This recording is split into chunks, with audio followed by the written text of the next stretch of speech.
Hello everyone, देखिए अब example 4.11 करते हैं। देखो इसमें क्या कहता है, क्वेश्चन थोड़ा बड़ा है ये, लेकिन आंसर इसके छोटे छोटे से ही हैं। देखो जरा, सबसे पहले ए और बी पार्ट सोल्व करेंगे इसका, फिर हम सी और डी पार्ट सोल्व करेंगे। ए और बी तो बहुत इजी है, सी और डी में थोड़ा सा आपको समझना पड़ेगा। देखो ए और बी में समझते हैं पहले क्या है। कहता है 100 turn closely wound circular coil of radius 10 centimetre carries a current of 3.2 ampere. Simple है, एक मान लो ये सर्कुलर कॉइल है और ऐसे ऐसे इसमें कितने टर्न्स हैं, 100 टर्न्स हैं। ठीक है, समझते हो ना, 100 टर्न्स वाली कोयल है ये। तो यानी कि हमें इसमें पता है कि 100 टर्न्स का मतलब क्या होता है कि जो इसमें एन दिया हुआ है वो 100 दिया हुआ है। ठीक है, यहाँ पर आपसे पूछ रहा है what is the field at the centre of the coil. Centre पर जो है फील्ड आपको निकालनी है, बहुत ईजी है, निकाल सकते हो आप। आपको फॉर्मूला पता ही है, बायोट-सावर्ट्स लॉ में जब आपने एप्लीकेशन पढ़ी थी, magnetic field at the centre of the coil, बताओ क्या था फॉर्मूला, बहुत बार किया आपने इसको। तो बी इज इक्वल टू में म्यू नॉट आई अपॉन में 2r, और अगर नंबर ऑफ टर्न्स दिए होते हैं तो हम साथ में इसमें एन से इसको मल्टीप्लाई भी करते थे। ठीक है, अब यहाँ पर करंट की जो वैल्यू दी है वो आपको 3.2 एम्पियर दी हुई है, रेडियस दी हुई है 10 सेंटीमीटर यानी कि 10/100 मीटर, दैट इज 1/10 मीटर है। क्लियर, तो देखो इसको करते हैं इसमें।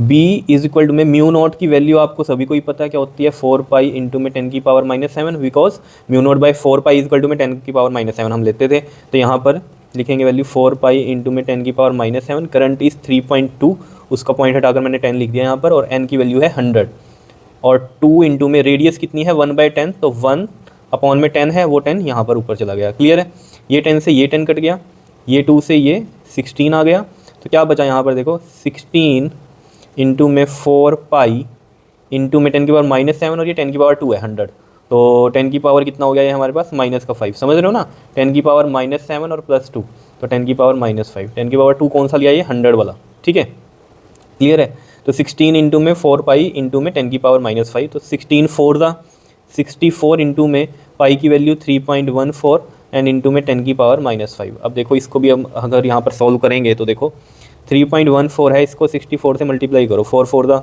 16, 4 1 दा 4 और 1 5, 4 3 दा 12, 6 4 दा 24, 6 1 दा 6 और 2 8, 6 3 दा 18, तो देखो 6 9 ये 10 हो गया, ये 9 और फिर ये 1 10 और ये 2, कितना आ रहा है देखो 20096, और यहाँ पॉइंट था तो ये वाला 2 यहाँ पॉइंट लग जाएंगे। ठीक है, ठीक है, क्लियर है, इंटू में 10 की पावर -5। अब आपको सभी को पता है, ये बहुत बार आपको सिखाया है, जब पॉइंट को लेफ्ट साइड लेके जाते हैं तो कितना लेफ्ट लेके जाओगे यहाँ, क्योंकि 1 के बाद आना चाहिए आपका पॉइंट है ना, 1 डिजिट के बाद, तो 2 इधर लेफ्ट शिफ्ट किए इस तरीके से। ठीक है, 2 लेफ्ट शिफ्ट किए तो यहाँ पर 10 की पावर प्लस में आएंगी, कितने शिफ्ट किए थे लेफ्ट में 2, तो यहाँ 10 की पावर प्लस का 2। अगर हम राइट में लेके जाते हैं तो यहाँ 10 की पावर माइनस में चलती है, बहुत बार मैंने आपको बताई हुई है बात। ठीक है, मेनली तो लेफ्ट की कहानी होनी चाहिए, राइट की तो आपको होता है पॉइंट हटाते हो तो नीचे आप लगा दोगे, जैसे मान लो पॉइंट यहाँ से हटाना है, यहाँ आना है, ठीक है ना, जैसे हम कहते हैं ना पॉइंट हटाते हैं तो वो पॉइंट एक्चुअली में यहाँ आ रहा होता है, तो अगर हम लगाएंगे तो यहाँ नीचे 100 आएगा ना, वो 100 क्या 10 की पावर 2, ऊपर जाके 10 की पावर -2। तो देखो अगर हम इस कंसेप्ट को समझेंगे, राइट साइड गए 2 तो 10 की पावर -2, और वैसे भी आपको पता पॉइंट हटाते तो नीचे 100 लगता, वो 100 ऊपर जाके क्या बनता 10 की पावर -2। क्लियर है, तो ये चीज़ याद रखनी है, लेफ्ट साइड जितना लेके जाओगे 10 की पावर प्लस में चलता है, सॉरी लेफ्ट में जितना लेके जाओगे 10 की पावर प्लस में चलती है, और राइट में जितना लेके जाओगे वो माइनस में चलती है, याद रखनी चाहिए ये कहानी। तो ये 10 की पावर 2 और ये 10 की पावर -5। अब ये देखो 2.00 है तो इसको हम सिंपली 2 लिख देते हैं, क्योंकि 2.00 है, ठीक है ना, तो मैं इसको नॉर्मली 2 लिख दूँ, तो ये 10 की पावर कितना आ गया हमारे पास -3 टेस्ला। तो ये आ गई आपके पास मैग्नेटिक फील्ड की value, clear, eight the centre.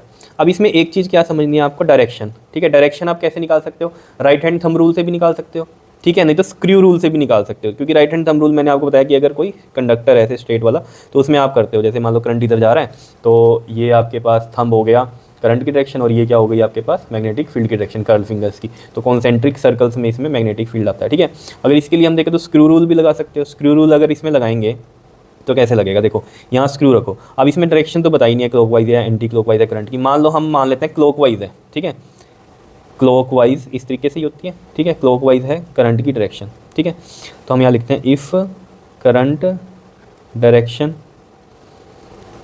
Is clockwise, अगर क्लॉकवाइज है देन, देखो यहाँ रखोगे स्क्रू को मिडल में और स्क्रू को क्लॉकवाइज घुमाओ।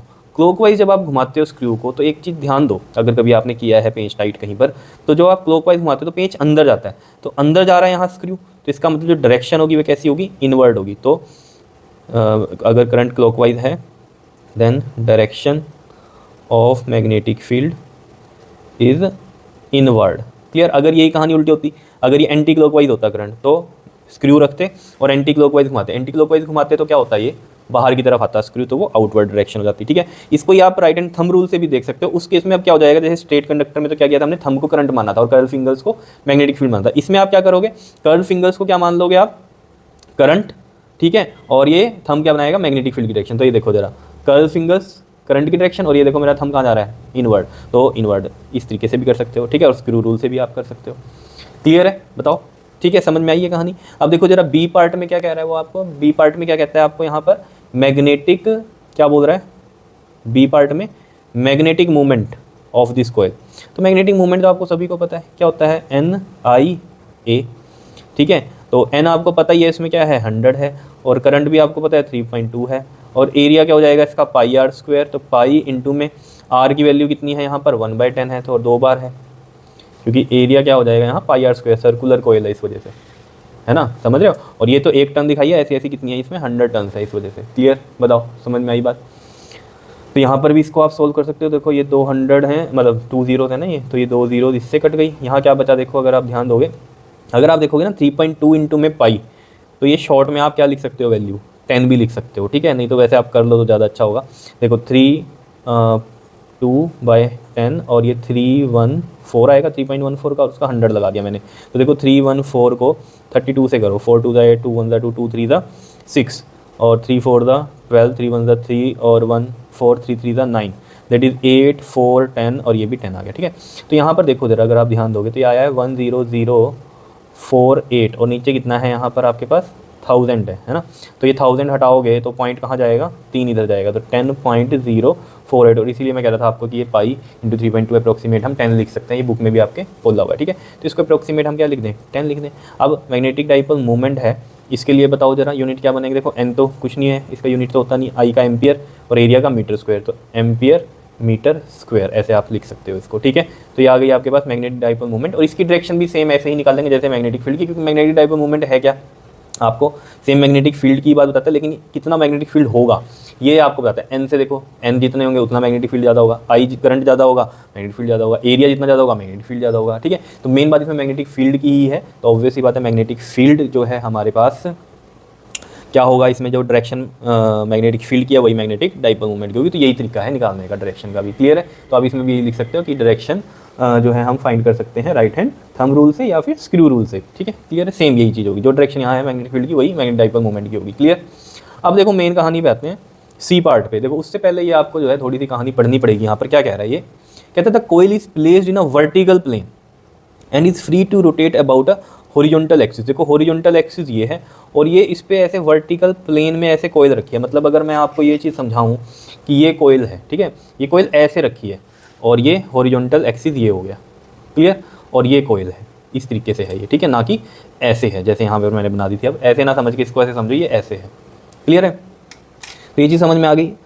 विच coincides with its diameter a uniform, क्या कह रहा है ये आपको यहाँ पर, a uniform magnetic field of 2T in horizontal direction exist. मतलब ये ऐसे, ठीक है, और मैग्नेटिक फील्ड भी हॉरिजॉन्टल डायरेक्शन में इसी डायरेक्शन में है। तो मैग्नेटिक फील्ड हम इसी डायरेक्शन में बना देते हैं, ये मैग्नेटिक फील्ड इसी डायरेक्शन में है, ठीक है, और वैल्यू इसकी दी हुई है कितनी है, अब 2 टेस्ला, ये यूज़ करेंगे। अब ये नहीं यूज़ करेंगे जो हमने यहाँ पर ली थी, ये जो निकली है, ठीक है, तो उसने गिवन दे दिया है तो हम वैसे ही करेंगे जैसे कि उसने बोला है, ठीक।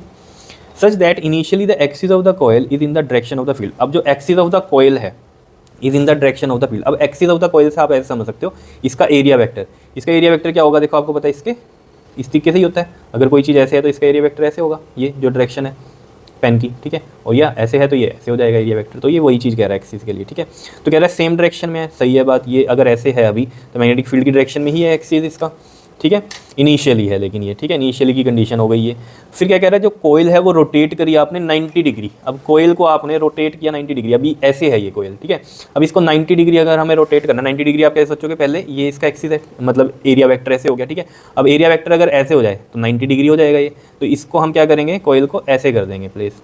अब अगर इसको ऐसे कर दिया तो ये एरिया वेक्टर इधर हो गया 90 डिग्री, अभी समझ में आ जाएगा, फॉर्मूले में है ना, ठीक है। तो वो एरिया वेक्टर ये हो गया, डायरेक्शन ये हो गई, ठीक है, और मैग्नेटिक फील्ड ये हो गया, तो इनके बीच का एंगल कितना हो गया, ये 90 डिग्री हो गया, ठीक है। देखो अब कई बच्चे सोचते हैं ये आपने ऐसे किया, ठीक है, 90 डिग्री इसके साथ ऐसे बन रहा है, ठीक है। अगर ये ऐसे है, ठीक है, और ये अगर हम ऐसे कर दें अब, तब भी 90 डिग्री हो जाएगा मैग्नेटिक फील्ड के साथ, बिल्कुल।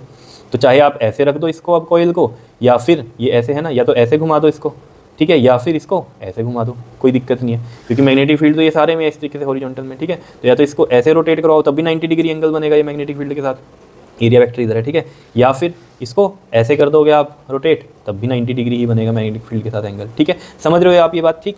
तो इनिशियली तो है वो सेम उसमें कि जैसे कि ये ऐसे ही है, ठीक है। तो इसके लिए देखो जरा हम जो फॉर्मूला लगाएंगे वो देखो कैसे लगेगा।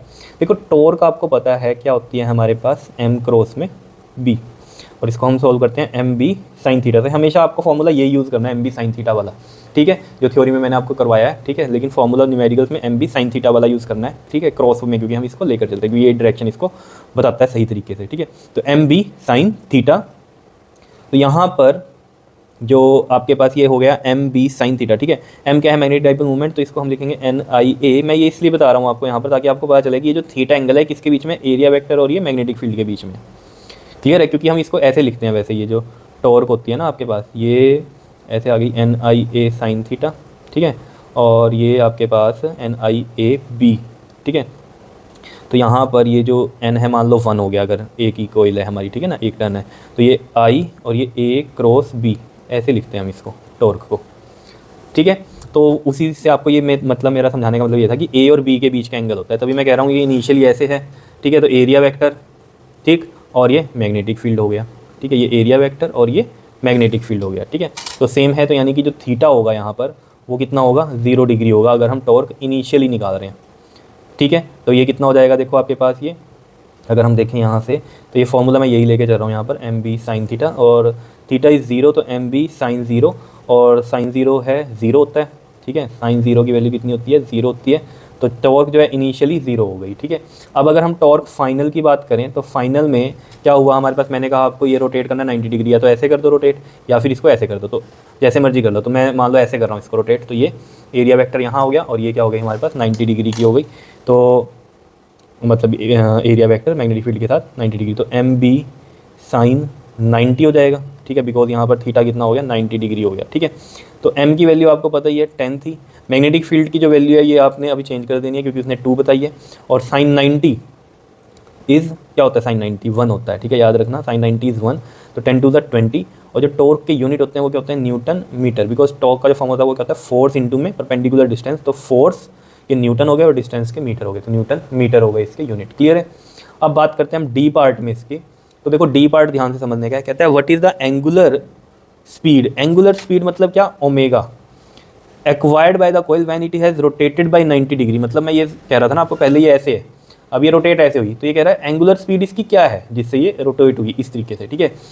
और जो मूवमेंट ऑफ इनर्शिया है कोयल का वो 0.1 किलोग्राम मीटर स्क्वायर दिया हुआ है आपको, ठीक है। तो देखो बहुत ही सिंपल सी कहानी है इसकी भी, क्योंकि मेन है इसमें आपका मूवमेंट ऑफ इनर्शिया भी जो है वो यूज़ होगा, ठीक है। वो यूज़ क्यों होगा, क्योंकि एंगुलर स्पीड निकालनी है। अब ये 1 बाय 1 हम समझ लेंगे, ठीक है। देखो आपको पता है, अभी मैंने टॉर्क के बारे में आपको बताया था, ये क्या होता है, N I A B sine theta, अगर एन 1 है तो हमारा I A B sine theta होता है, ठीक है, क्लियर है, कोई दिक्कत नहीं है। तो देखो अब यहाँ समझते हैं, देखो torque N I A B sine theta, and we know that this is M B sine theta, ठीक है, या फिर आप ऐसे एम क्रॉस बी से समझ सकते हो, एम बी साइन थीटा होता है टॉर्क, ठीक है, ये चीज़ हमें पता है। अब यहाँ पर जो टॉर्क होता है एक ये भी होता है मोमेंट ऑफ इनर्शिया, मैं इसको ऐसे लिख रहा हूँ, ठीक है, मोमेंट ऑफ इनर्शिया, और इनटू में alpha, alpha is angular acceleration, what is this, alpha is angular acceleration, clear, acceleration याद रहेगा, अल्फा इज एंगुलर एक्सेलरेशन, और अल्फा का आपको फॉर्मूला भी पता है, एंगुलर एक्सेलरेशन, वैसे एक्सेलरेशन क्या होता है, वेलोसिटी अपॉन में चेंज इन वेलोसिटी अपॉन में टाइम, ठीक है। तो यहाँ पर क्या होगा बताओ, चेंज इन एंगुलर स्पीड, ठीक है, तो वो होता है आपके पास change in angular speed upon में टाइम, चेंज इन टाइम, ठीक है। तो एंगुलर स्पीड अपॉन में टाइम आ गया ये एंगुलर एक्सेलरेशन के लिए, ठीक है।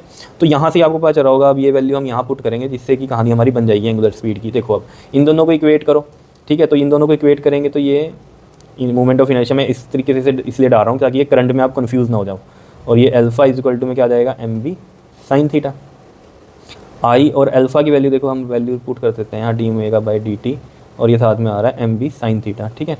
अब देखो यहाँ से हमें ओमेगा अगर चाहिए तो इसको इंटीग्रेट करना पड़ेगा। अब इंटीग्रेट जब हम करें तो यहाँ पर है थीटा और यहाँ है डी टी, तो सेम अगर हम यहाँ पर बनाएं कहानी, इधर भी डी थीटा लेके आएँ तो कैसे कर सकते हैं हम क्या करेंगे, इधर I D omega by D T इधर क्या करेंगे हम डी थीटा से मल्टीप्लाई और डी थीटा से ही डिवाइड। अब यहाँ ये थीटा क्या है होती है हमारी, बताओ, एंगुलर डिस्प्लेसमेंट होती है। क्या होती है? Angular displacement. अब इसमें हम क्या करेंगे, देखो I D omega by D T, और ये साथ में है डी थीटा, और ये वाला डी थीटा इधर लेके जाएंगे तो M B sine theta D theta हो गया ये, ठीक है।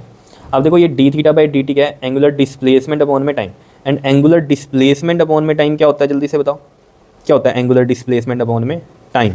Angular speed. देखो ना, अब आप खुद सोचो, जो वेलोसिटी होती है हमारी वो क्या होती है? डिस्प्लेसमेंट अपॉन में टाइम।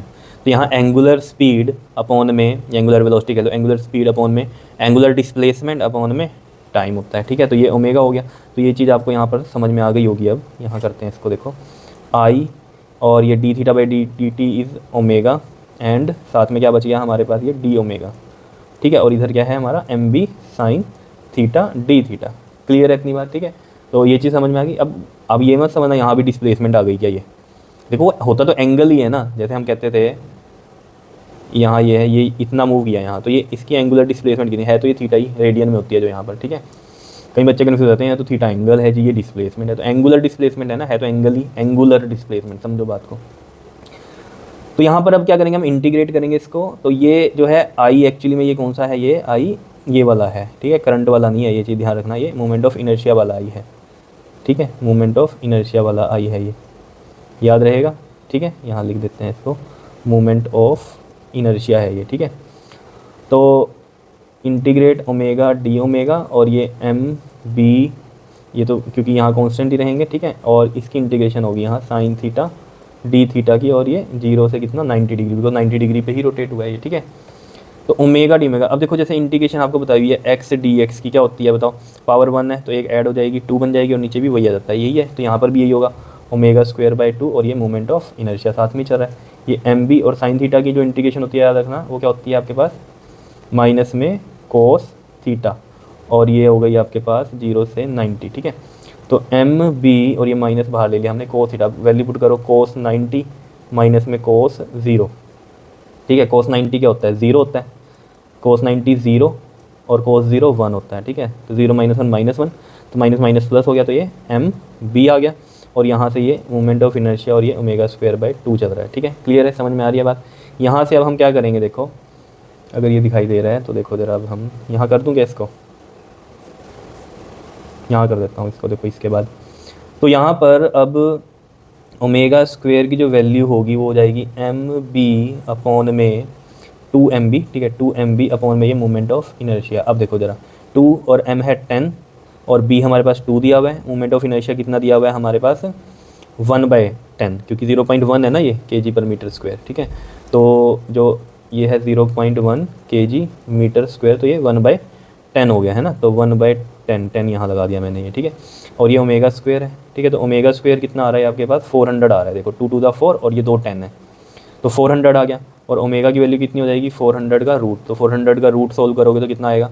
देखो इस तरीके से करते हैं इसको, 4 को लिख सकता हूँ मैं 2 × 2, और 100 को 10 × में 10, तो देखो ये एक 2 और ये एक 10, तो 2 × 10 20 आ गया ओमेगा, ठीक है। अब इसके जो यूनिट्स होंगे वो क्या होंगे?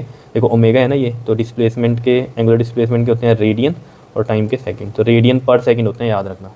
ओमेगा कितना होगा इसमें हमारा? 20 रेडियन पर सेकंड, ये आंसर आ गया। बताओ आया समझ में या नहीं? बिल्कुल सिंपल ये कहानी तो, ठीक है, लेकिन बस समझने की है सारी चीज़, ठीक है जी। तो ये क्वेश्चन इंपॉर्टेंट है आपका, ठीक है, तो इसे अच्छे से कर लेना। बाकी हम नेक्स्ट वीडियो में नेक्स्ट क्वेश्चन करेंगे। क्लियर? ओके जी, थैंक यू।